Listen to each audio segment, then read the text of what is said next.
mais le bon rhum, t'es pas malade. Ah, puis alors. T'es jamais malade avec l'alcool, quoi, c'est ça T'es jamais malade avec l'alcool. Non. C'est l'abus d'alcool qui rend C'est malade. l'abus. Ah oui. Ouais, C'est bien pas sûr. l'alcool. Je suis d'accord avec ça. L'alcool. L'alcool. Parce que ça se saurait, hein. Au moment du déménagement, faut pouvoir les péter ces cartons, tu vois. Tu vas être comme un fou là, tu vas courir partout. Oh là là, oui, mais Il je sais pas où je vais mettre les affaires. Oui, mais attends, il va être en panique surtout. Puis alors toi, c'est toi qui vas être aux premières loges. Hein. Je te dis tout de suite. Je comprends pas, je trouve pas le tire-bouchon dans. J'ai intérêt à trouver un CDI en présentiel avant 2 mois. À mon avis, oui. Tu mets absente. Enfin, un truc. À Marseille. À Marseille, voilà. Exactement. Ne sois pas là pendant le déménagement. C'est pas cause de l'alcoolisme, arrête. Mais papa, l'alcoolisme. De toute façon, on boit bien plus d'alcool aujourd'hui. Ils Mais sont non. toujours aussi alcooliques. Non, si tu veux Exactement. trouver le capitalisme, oui. Là, oui. Le Parce qu'on- capitalisme tue, l'alcool Voilà. pas, on le Mais il y sait. en a- quand même. Exactement, ça se saurait sinon. Ça fait bizarre, Gingerine. Eh oui, mais On en ici, apprend ils tous ont les le jours. droit. Hein. Et oui, hein. Demain, il n'y a pas la gym, hein. Ah mince Bah oui. alors. Oh mince, tu vas dormir comme ça, hein? Non, Mais non, toi. Hier matin, on s'est couché à 1h30. Oui, Ben, Ce matin. À 7h30, j'étais levé. magnifique. Ouais. Et t'as été faire ton tour Oui. Oui, Mais t'as raison. tu en reprends un petit Ah oui, coup. c'est vrai. Ah non, non, non, Non. ça va aller. Non, il T'as conduit. peur Faut qu'il monte les marches. Ouais. Il conduit dans les escaliers. Eh, Ah oui, il a J'habite bien au bien. premier étage, Ouais, et exactement. je monte 2 étages. c'est écœurant. Ah bah oui, c'est vrai. L'alcool, c'est compliqué, c'est des déclarations de Oui, douane. oui. Ah ben bien sûr. Avec, parce qu'ils nous ont spoliés. Mais ça, Exactement. Bravo. Ils ont spolié, effectivement. Attends. En je- Italie, tu trouves 96 degrés. Non, c'est Ah pas bon ça. Jusqu'à bon ce que ma mère. En tout cas, il décoiffe ton alcool. Hein. Ah bah t'as vu ça? Et après, j'ai Ben, pensé à toi, je me suis dit, mon Dieu, Celle-là, ça va? celle-là, j'ose pas Marcel, l'utiliser. les couleurs te reviennent. Hein. Ça, C'est bon, ça, ça, ça te tu as fait goûté remonter à mort, ça. Hein. Non. Je voudrais goûter. Non, non, pas avec Ah cette On sait pas le degré, mais alors, je pense qu'on est pas loin de 70 là. Hein. Ça te fait digérer ben, tout c'est le très gras, bien, tu vois. très, très Tu bien. peux manger du foie gras après ça. Hein. Ça fait... Là, il n'y a plus de côté, il n'y a plus de téléphone, il n'y a plus de cerveau. Ah, la mâchoire. Il y a une trace derrière lui. La mâchoire, elle est comme ça devant. Et les prothèses.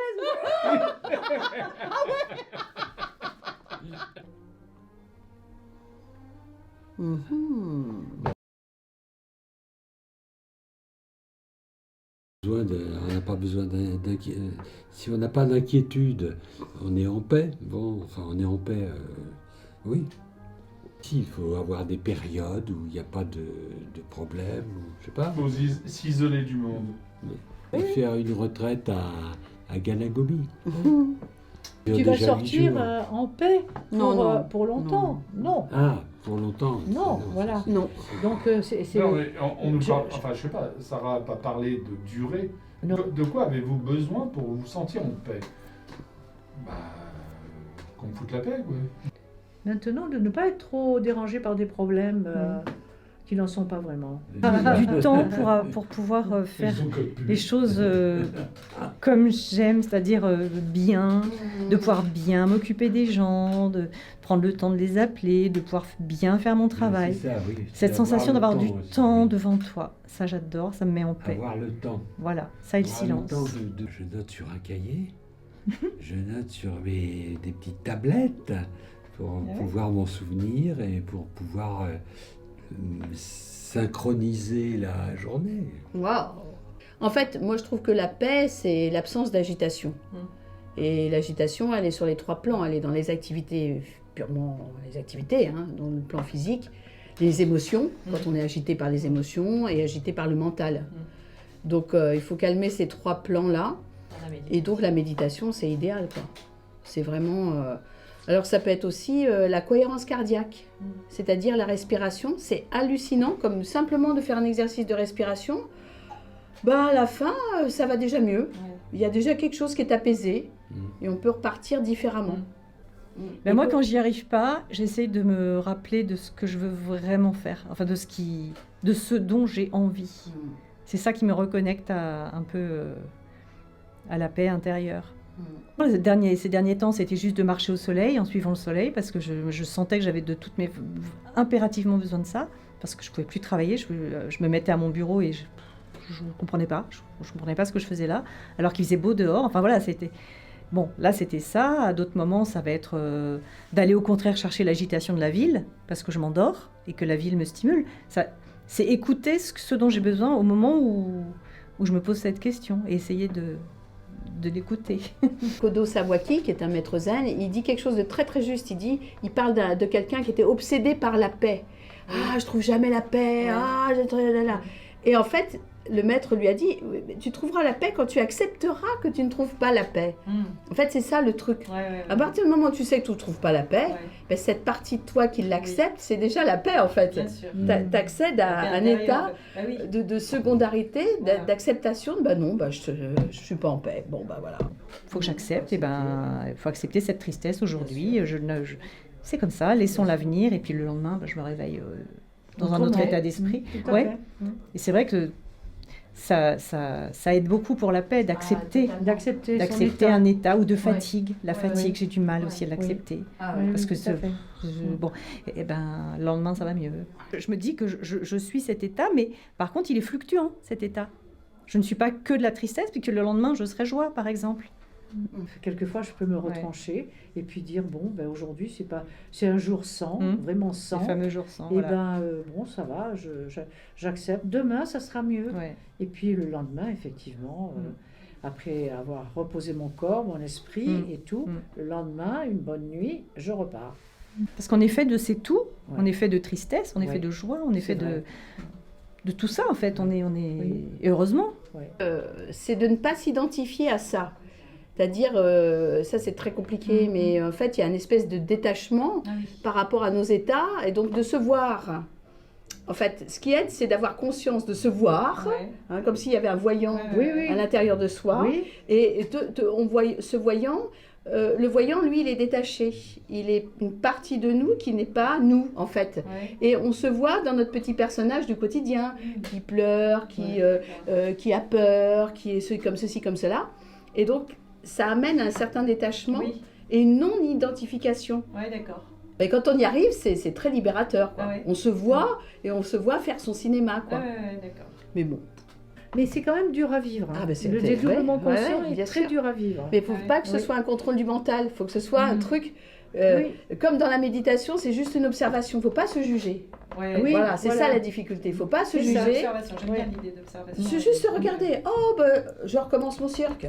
Oh, tiens, allez. Là, il y a un petit jugement quand même dans je recommence mon cirque. Oui, mais c'est pas. On ne se tape pas dessus. Ah, tu recommenceras pas la prochaine fois. Tu vois, c'est pas ça. C'est juste, on voit comment on agit. D'accord. Enfin, moi, Bon, voilà, c'est une piste. Pour ma part, malgré mon grand âge, je ne sais toujours pas qui je suis. Je m'interroge beaucoup à ce sujet. Et à un moment, j'ai cru que c'est les autres qui allaient me dire qui je suis. Ils m'ont aidé certainement. Mais moi-même, j'ai du mal à me définir. Voilà. Et alors, je cherche le pourquoi du comment. C'est pas inintéressant. Il y a beaucoup de pistes. C'est-à-dire, bon, j'ai vécu comme ça.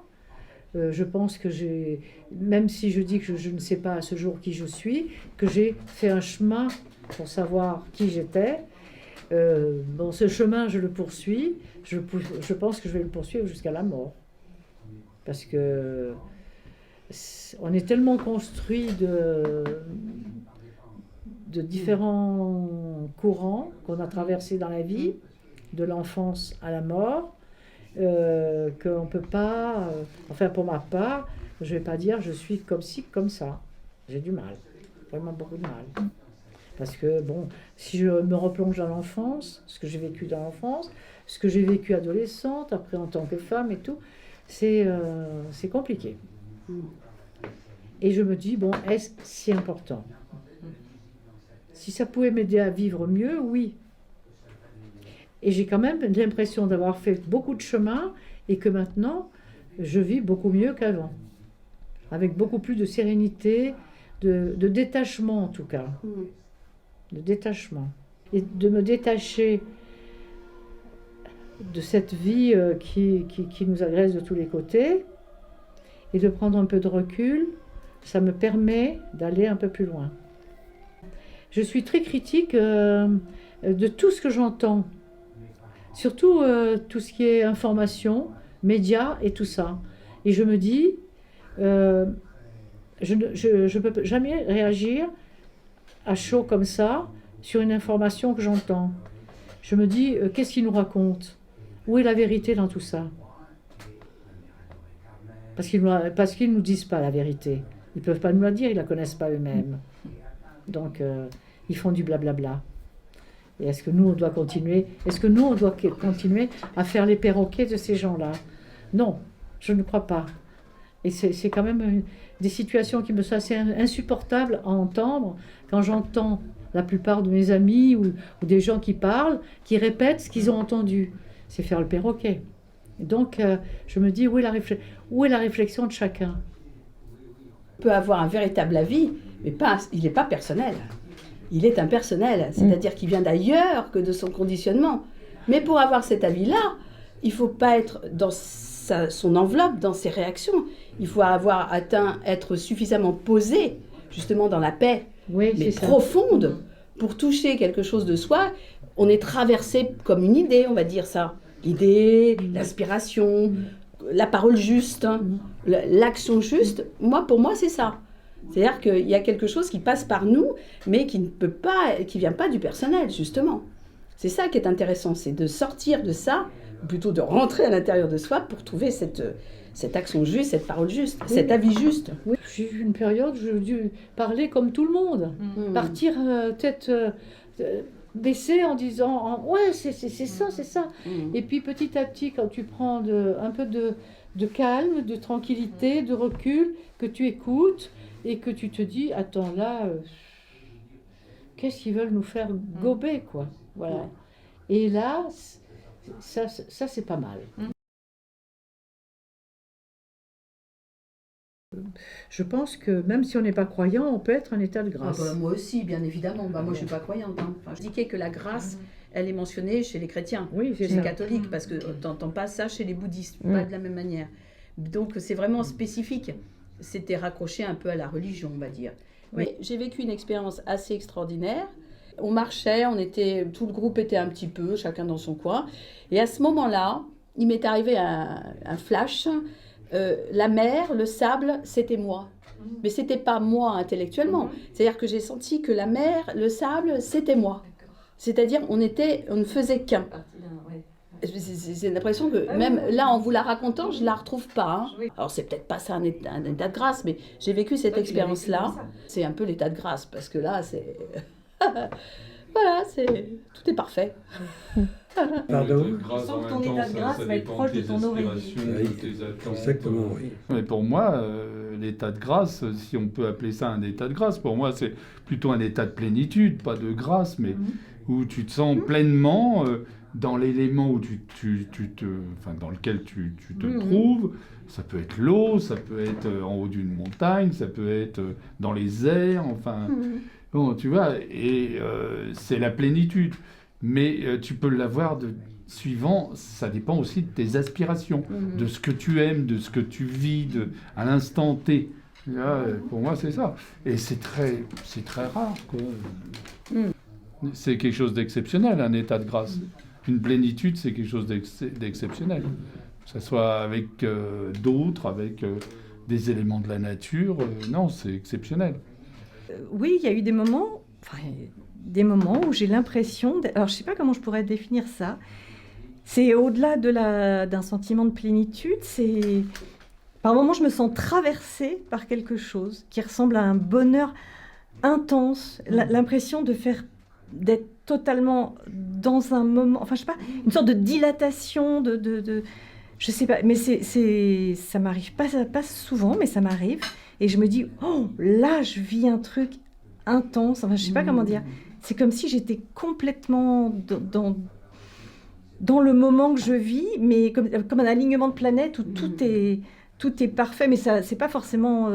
ça peut être des moments assez banals, mais je sais pas. C'est un état que je ressens Voilà, et sinon ça m'arrive, j'ai des souvenirs comme ça, souvent c'est lié au soleil. Et ce que j'appelle aussi, il y a eu des moments, ce que j'appelle mes pique-niques célestes. C'est quand on pique-nique, je sais pas, sur des rochers, il y a la mer, il y a le soleil. C'est une sorte, là je suis... J'ai eu ces impressions d'être totalement dans un état de bonheur. Tu sais, je pense au livre Noces de Camus. Et ben, il décrit bien ça avec ses... Je sais pas, il y a des trucs comme ça, je m'exprime pas bien pour le dire. En tout cas, oui, il y a des moments où j'ai l'impression de vivre quelque chose de au-delà du bonheur, enfin,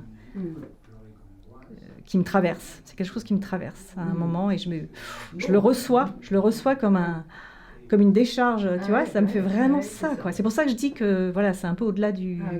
Je peux être effectivement devant un coucher de soleil ou un paysage sublime, mais je ne ressentirai pas ça. Oui, Je suis bien, je suis merveilleusement bien, mais c'est pas c'est presque violent, en fait, quand ça m'arrive.